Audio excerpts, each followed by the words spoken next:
Hi friends, this is Dr. Kamepalli. I'm an infectious disease, wound care and obesity medicine board certified physician. I'm in my clinic, about to start my clinic day. I'm in LaGrange, Georgia, and in my car. I'm about to get down, but I have 5 minutes for my clinic. So I thought I should just talk about why I do what I do.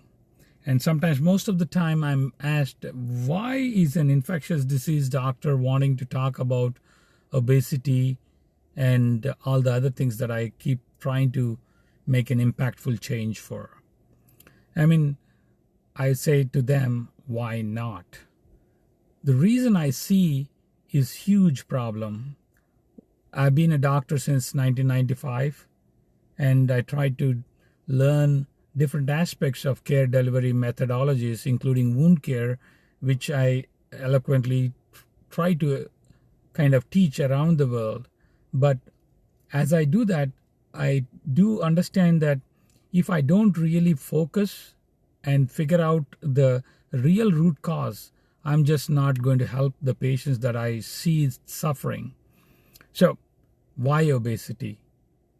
I say, why not? Because 650 million people are suffering with this problem worldwide, and more than 13 cancers are caused by obesity. And obviously, people with obesity also tend to have metabolic disorders, including diabetes, and more than 200 medical conditions are kind of influenced by obesity. So what happens with this whole problems with obesity is not just about obesity. It's about a metabolic syndrome. It is about simple process of problems with how our food that we eat makes that change for one person at a time. It's so not easy to understand this problem. Basically, what I meant to say is, if you take the concept of understanding of obesity, it just comes down to understanding the seed and the soil. The concept of seed and soil has been there with cancer, but also I think in the healthcare arena, which we right now are playing the chronic disease problem, wherein we are only trying to reverse the problems of chronic disease results, which result in acute problems of infection or acute cardiac issues or acute exposure to an event that is a result of multiple layers of chronic exposure to a problem, like say eating a muffin every day stimulates your hormones. So it just comes down to understanding that it's not just that acute problem that we deal with, say the end game of infection or end game of diabetic problems, but it is the infection that results from this chronic disease that makes a huge impact. Now, we're talking these days a lot about COVID, and I want to stress that the more I learn about COVID, the more I become a believer that we have been on a wrong path. Because what I've seen is that the immune system worsens with not having good food and nutrition. Now, how we change that is very hard. Say, in the past, when people were smoking tobacco, we kind of told them not to smoke, but then we had to have a big population-based campaign.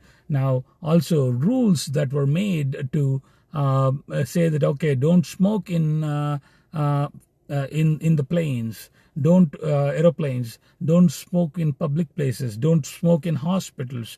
Now, all these rules have to be enacted. Now, I'm not in any way stating that we have to say that for obesity, but what I'm trying to say is that it is education and personal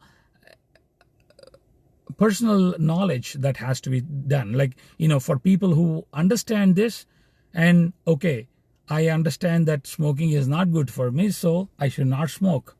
Maybe I should try to figure out how I can improve or try to take an alternative route to get my enjoyment. So maybe certain food is not good for me. So people have to get to that spot.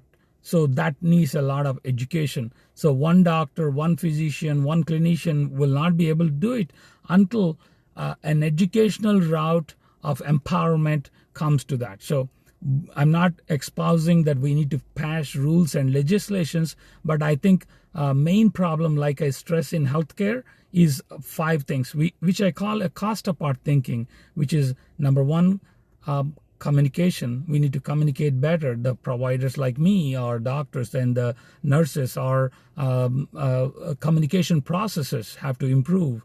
And we need to be able to make them realize.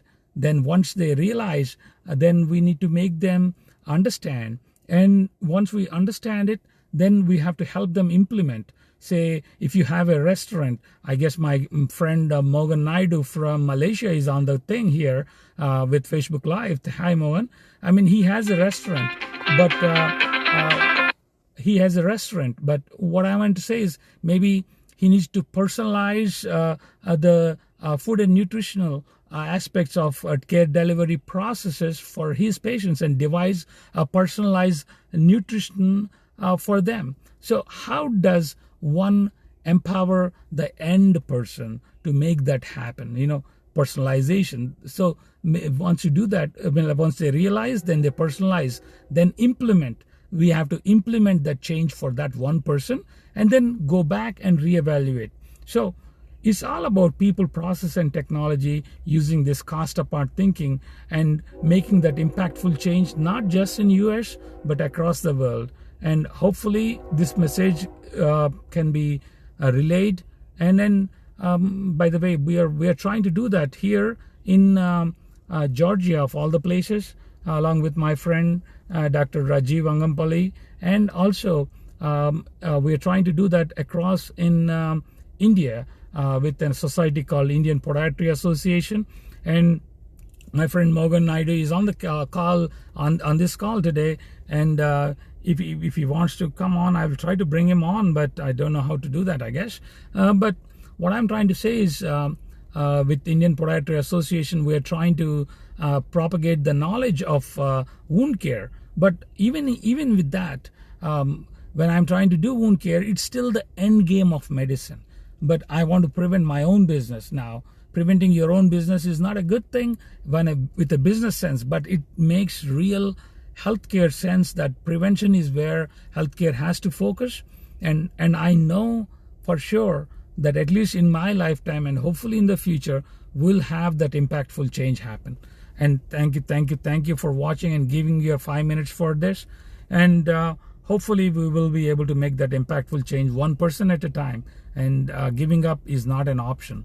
Thank you. Take care. Have a good day.